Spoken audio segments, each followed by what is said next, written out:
Денес се одржа главната расправа за обвинетиот Константин Карев, кој според судот и полицијата сторил злоупотреба на лични податоци.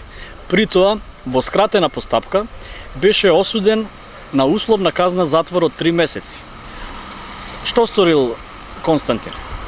Тој на денот на изборите, на последните локални избори, со својот мобилен апарат ја сликал полициската службеничка која во моментот не постапила по неговото барање, а неговото барање било да ги легитимира лицата.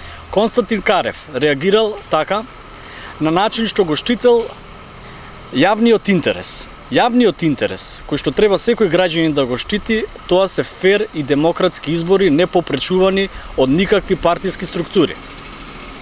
При тоа, за да постои едно кривишно дело, треба да има намера да се стори штета и при тоа да е прибавена корист од тоа.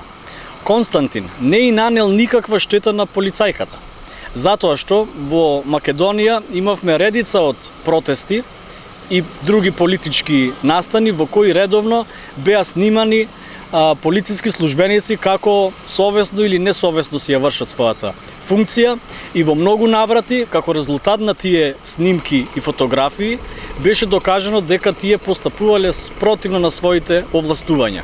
Ова е прв случај кога еден граѓанин на Македонија се огласува за виновен по скратена постапка со единствена вина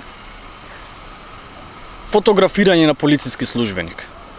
При тоа, Константин Карев сакаше до крај да се изложи вистината за овој настан, а тоа е дека го штител јавниот интерес и тој е решен до крај да докаже својата невиност со тоа што ќе се испитаат сите инволвирани лица и на крај ќе се докаже дека во Македонија се уште нема фери демократски избори.